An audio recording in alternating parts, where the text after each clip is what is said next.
Следната програма е овозможена од пријателите и партнерите на Джойс Мајер службите. Coming up, Lisa Harper tells her story of shame and brokenness. I just didn't want to be too close to God, because then he'd see everything that I was. But first, Joyce teaches on hope in a broken world. Bible hope is a positive Библиска надеж е позитивно очекување дека нешто добро ќе се случи во било кој момент од мојот живот. Next, on enjoying everyday life.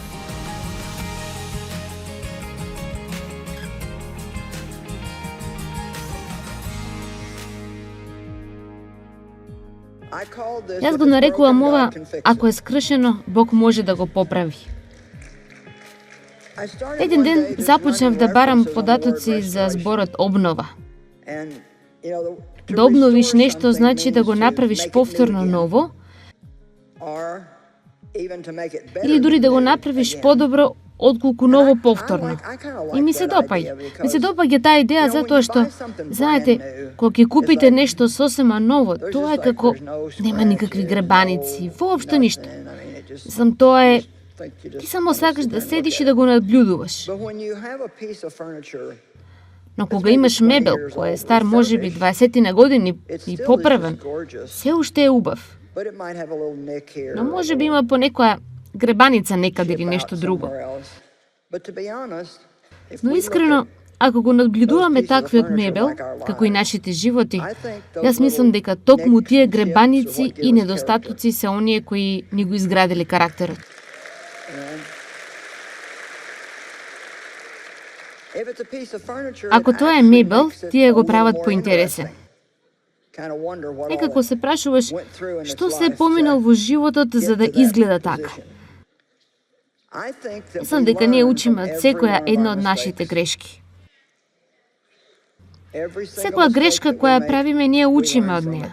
And that's И what тоа е она gives што us ни дава character. карактер. How many of you believe Колку мина од that вас you have верувате дека вие сте се learned and научиле grown и сте израснале spiritually духовно through преку the тешките hard нешта things низ that кои you've сте gone through in поминале life? во животот? It also means to get an overhaul. Тоа исто така значи да реновираме. Somebody's here tonight. Може би на некои од вас овде денес не ви е потребно само мало поправање, Means to туку ви repair, треба to fix, цела to rebuild, or to реновација. rehab. Тоа значи да обновиш, да поправаш, да градиш одново или да рехабилитираш. Но потоа, сатијата која чита велеше, но библиската дефиниција, што Библијата сака да сватиме за обнова е ова: да ви се врати повеќе отколку што сте изгубиле. Ви кажав, ќе биде порака со добра вест денес. Крајна состојба подобра од вашата првобитна состојба. Вау! Бог ги благословува луѓето за нивната вера, со тоа што им дава повеќе отколку што имале порано. Јас го имам кажено ова повеќе пати, но сигурно сум дека некои луѓе овде денес се чувствуваат исто така. Не знам како да го средам ова за да имам некаква смисла, но јас всушност верувам дека имам подобар живот и јас сум подобра личност како резултат од тоа низ што сум поминала во детството. Подобар отколку ако сум го имала овој прекрасен живот. Знаете, дали некогаш сте минале низ болни нешта и сте пробувале да зборувате со некого за вашата болка и очигледно е дека тие немаат поим за што зборувате, затоа што тие не поминале низ ништо такво. Вие го знаете тоа затоа што тие постојано имаат што да кажат, но тоа никогаш не е она што вам ви е потребно да го слушнете. Ништо не ме нервира повеќе од тоа кога некој почне да ми проповеда некој од моите проповеди, кога имам тешкотии. Нешто како: па знаеш, ти велиш во твоите проповеди, ајде, практикувај го она што го проповедаш. А кога сте биле повредени, кога сте поминали низ нешто на вистина тешко, и некој дојде кај вас тражејќи помош, постои сосема друго ниво на разбирање и сосема друго ниво на сочувство кое не можеш никому да го дадеш ако сето тоа е само теорија во твојата глава, а ништо што си требал да го практикуваш во твојот живот. Така понекогаш, кога Бог може да те извлече од нешто поврогу, но не го прави тоа, Една од причините зошто тој дозволува да минуваш низ тие нешта е за да те опреми и за да те квалификува да бидеш во негова служба и да имаш полномошно за да всушност им помагаш на луѓето. Амин. Сега, ќе погледнеме во Втора Законие 33 до 5 во Библијата. Може би ќе го прочитам ова два пати. Ова е толку добро. Господ, твојот Бог, ќе ти врати се што си изгубил. Тој ќе се смили над тебе. Тој ќе дојде и ќе ги собере парчињата од сите места каде што беше распрскан. Без разлика колку далеку си завршил, Господ, твојот Бог, и оттаму ќе те земе и оттаму ќе те врати во земјата што твоите предци еднаш ја владееле. Таа ќе биде твоја повторно. Тој ќе ти даде добар живот и ќе те умножи повеќе од прадедовци твои. Има неколку дела од ова што навистина ми се допаѓаат. Господ, твојот Бог, ќе ти врати се што си загубил. Се значи се. Не вели се, освен тоа што било твое. И тој ќе се врати. Без разлика колку и да си далеку, тој ќе се врати и ќе те најде и ќе те собере и ќе те врати назад во неговото срце и ќе обнови се што било скршено во твојот живот.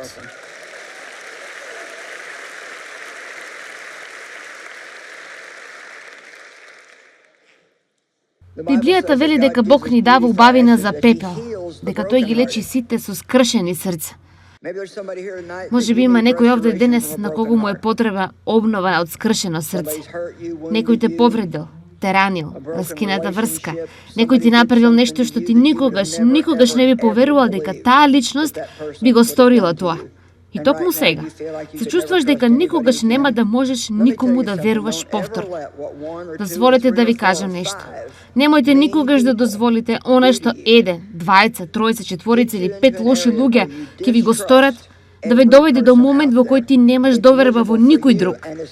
Тоа е мизерно за тебе и тоа не е фер за нив.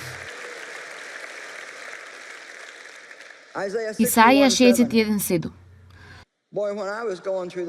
Луѓе, кои јас минував низ процесот на исцеление со Бог за мојата сексуална злоупотреба од мојот татко, јас се држев за овој стих. Ох, и тоа како се држев за ова. Ова беше еден од моите омилени стихови за читање кога се чувствував дека не можам да издржам уште еден ден. Исаија 61:7. Наместо твојот поранешен срам, ти ќе имаш двојна порција и наместо понижување твоите луѓе ќе викаат од радост над нивното наследство. Затоа во нивната земја тие ќе добијат двојно од она што го загубиле и вечна веселба ќе има кај нив. Јас го нарекувам ова, кога ти се дружиш со Бог, добиваш дупло подобро за твоите невои. Амин. Така јас го памтев срамот. Јас го памтев понижувањето. Криењето, чувството дека бев секогаш поразлична од сите други. Но знаете ли што? Тие работи сега, јас навистина треба да се обидам да се сетам, бидејќи Бог ми даде толку прекрасен живот и толку прекрасна можност да помогнем на многу луѓе. Ѓаволот мислеше дека победил, но всушност тој ми даде опрема за да одам низ светот и да помагам на сите други.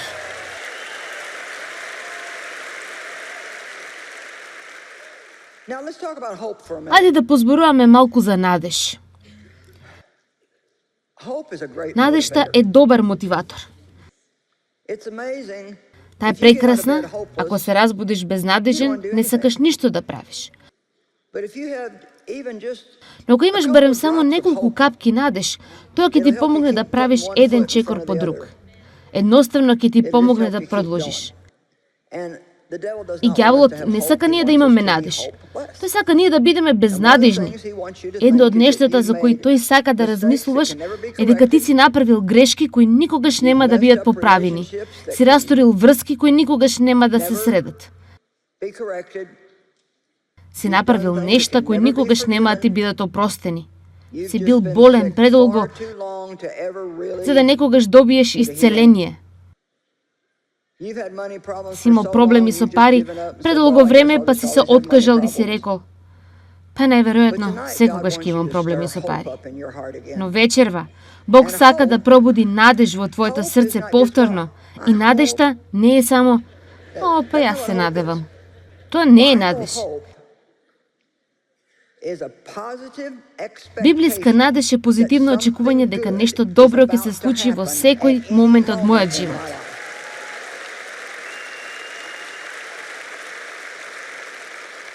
Ќе повторам уште еднаш, затоа што ова е моќно. Ако можеш ова да го однесеш со тебе дома и да живееш така секој ден, ѓаволот нема да може да те победи. Не ми е грижа што ќе се случи. Тој може да дојде против тебе на еден начин, а ќе избега од тебе на 7 начини. Надеж е позитивно очекување дека нешто добро ќе се случи во секој момент од твојот живот. И ти велиш, па што ако си легнам вечерва и ништо добро не се случи? Тогаш стани наредното утро и започни повторно од почеток.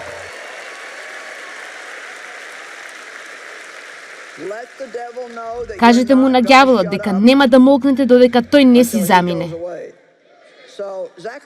Захарија 9:12 зборува за тоа да се биде затвореник на надеж. Па ние знаеме што е затвореник. Затвореник е некој што е затворен во место од кое што не може да излезе. Така би предпоставиле дека затвореник на надеж е некој што е заклучен со надеж и не може да избега од надежта. И еве што вели. Враќајте се во тврдината на безбедност и просперитет. Овие затвореници на надеж, денес јас декларирам на вас дека ќе ви го вратам двојно вашиот поранешен напредок, на вас како првородени помеѓу нациите. Имаме стих по стих овде кој велел дека Бог ќе ни даде двоен благослов за нашите минати неволји. Но ова е само ако ние ги правиме работите според неговиот збор. Амин. Знаете, постојат многу нешта во нашите животи кои ние не ги разбираме. Аз почнав да размислувам за ова пред неколку недели. Всушност го споделив тоа пред неколку викенди. Јас проповедав во Лейквуд, црквата во Хјустон, и го споделив тоа. Но предобро е за да не го повторам. Не знам зашто никогаш не забележав, но не забележав се до неодамна кога слушнав од некој кој обрна внимание за тоа. Знаете, постојат толку многу нешта кои не ги знаеме. И ние толку многу се вознемируваме со нештата кои не ги знаеме. Се грижиме за нив, пробуваме да ги дознаеме, ги прашуваме другите, пробуваме најмногу што можеме да дознаеме се што не знаеме и најголемиот дел од времето ние само повеќе се збунуваме. Во Римјани 8:26 вели дека ние ниту не знаеме како треба да се молиме. Ние не знаеме. Сите кажете, ние не знаеме. Ние не знаеме како треба да се молиме, па Светиот Дух доаѓа и се моли преку нас, со извици и плач, кои ние ниту не знаеме како да ги изразиме. И предпоставувам тоа е едно од оние, ох, леле.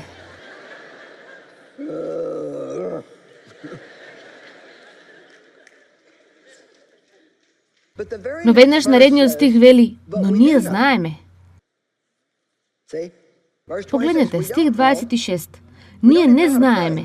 Ние не знаеме ниту како да се молиме. Нашата ситуација е толку заникаде, што ние ниту не знаеме како да се молиме. Ние не знаеме, но ние знаеме дека сите работи содействуваат за добро.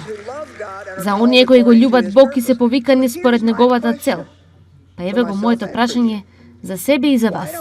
Зошто ние не зборуваме повеќе за она што го знаеме, отколку за она што не го знаеме? Јас не знам зошто сум во хаосот во кој се наоѓам. Јас не знам зошто јас бев злоупотребувана како дете. Јас не знам зошто сум 62 и никогаш не сум имала партнер. Едноставно не знам.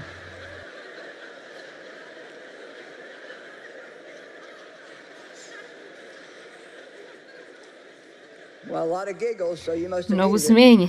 Па сигурно ви требало да го слушнете ова. Но видете, надежта.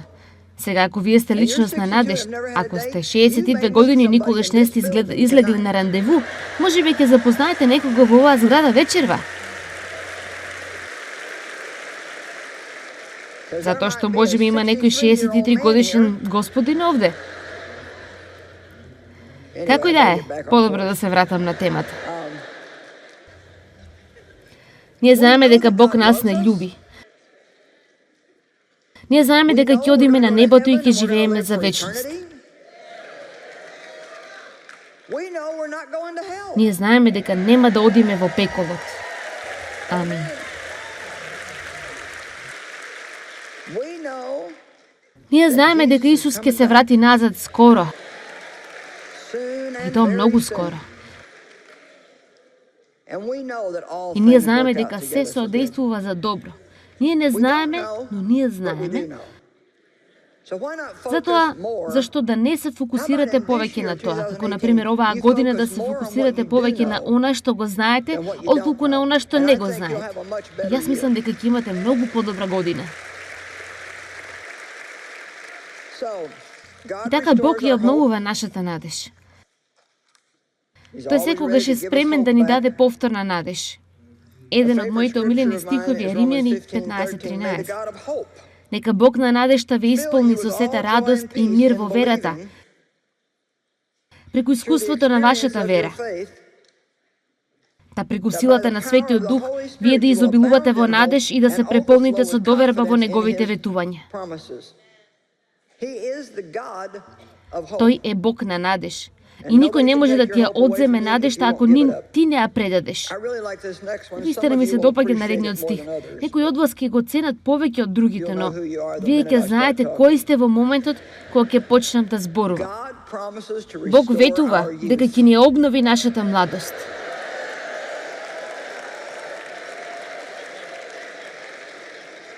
Сега, ајде.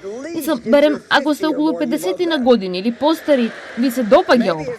Може би сте 40 на години. Ако сте 20 години, наверојатно сте како... Продолжи со следната тема. Дозволете да ви кажам нешто. Тие може би се 20 сега, а јас може би сум 75. На еден ден и ти ќе бидеш 75. И немојте да мислите ниту за момент дека тоа нема да се случи. Ако Господ доцни, секоја година вие станувате постари. Секоја година гравитацијата има се поголемо влијание. И еден од тие денови, ти ќе погледнеш во огледалото и сите нешта кои порано биле овде горе, ќе бидат сите таму доле. Тогаш ќе научиш како да се облекуваш за да ги сокриваш нештата.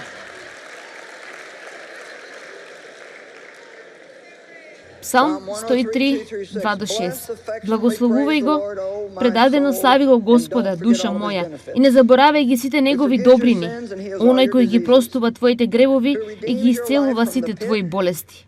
Кој го избавува од пропаст твојот живот, кој те овенчува великодушно со љубезна нежност и чувствителна милост, кој ги исполнува твоите години со добри работи, така што твојата младост е обновена како на возвишен орел. Амин. И се допаѓа ова од Павле, 2 Коринтијани 4:16.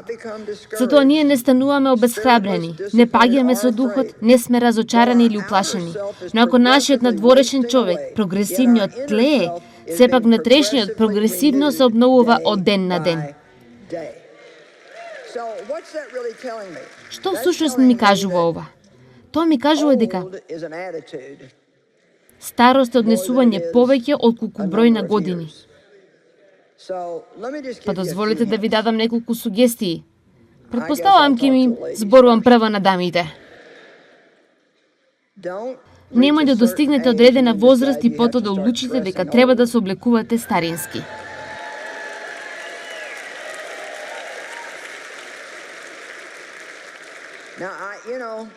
Сега знаете, јас не мислам дека ако си 60 треба да шеташ наоколу обидувајќи се да се облекуваш како 12 или 16, но ти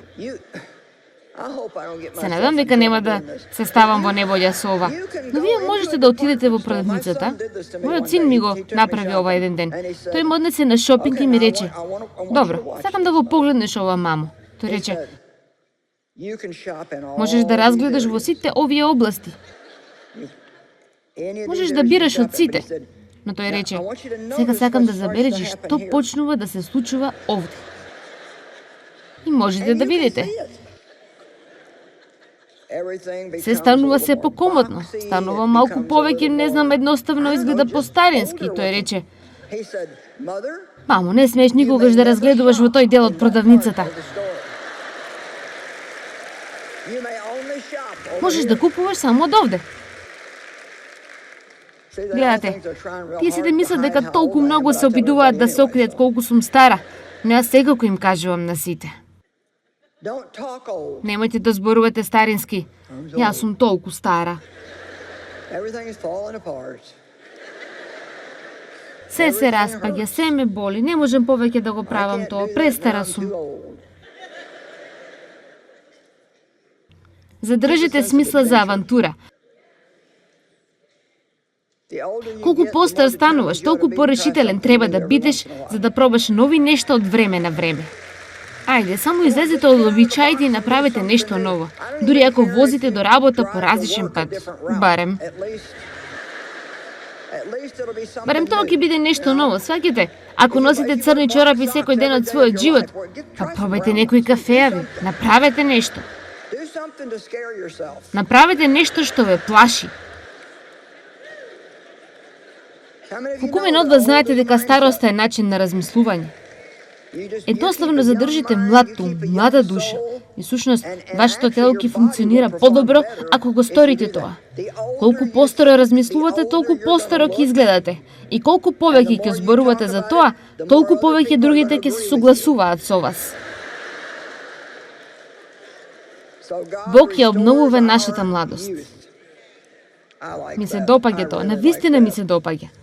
Татко, ако на некому овде му е потребно обновување на нивната младост, особено за да имаат младалачки став, ако имаат лошо однесување, старинско однесување, став да се откажат, јас се молам да ти им дадеш нов, свеж став денес и тие да бидат млади однатре. Во името на Исус. Амин.